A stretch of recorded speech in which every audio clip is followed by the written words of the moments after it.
Economically, the nation remains stable, though affordability is still a central concern.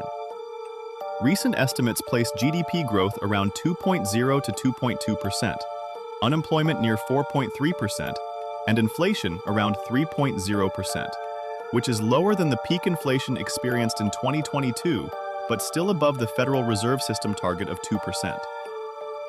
Trump's administration has emphasized tariffs and trade protection, arguing that these measures strengthen domestic manufacturing and reduce dependence on foreign supply chains. However, several economic analysts note that tariffs function as a tax on imports and may add hundreds of dollars in annual costs for the average household.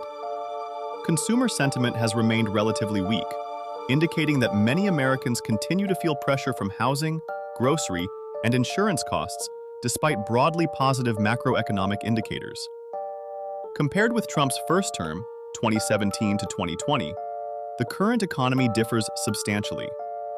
During his initial presidency, inflation was generally low, often near or below 2%, and unemployment fell to 3.5% before the COVID-19 pandemic disrupted global markets.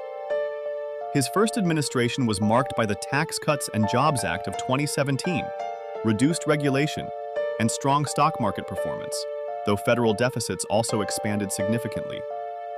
In 2020, the pandemic caused a severe recession and a temporary spike in unemployment, overshadowing much of the earlier economic momentum.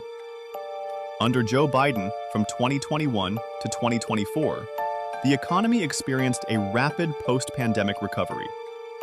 The United States added millions of jobs, unemployment returned to historically low levels, and real GDP growth remained strong by international standards. At the same time, inflation rose to its highest level in 4 decades in 2022, driven by supply chain disruptions, expansive fiscal stimulus, and elevated energy prices. By 2024, inflation had moderated considerably, though many households continued to feel the effects of higher prices that had become embedded in everyday expenses. In foreign affairs, Trump's second administration has again emphasized burden sharing among allies, skepticism toward multilateral institutions, and a willingness to use tariffs and economic leverage as strategic tools. Supporters view this approach as strengthening American bargaining power, while critics argue that it introduces uncertainty into relationships with allies and trading partners. Compared to Biden's emphasis on alliance building and coordinated responses with NATO partners, Trump's approach is more transactional and centered on direct negotiations.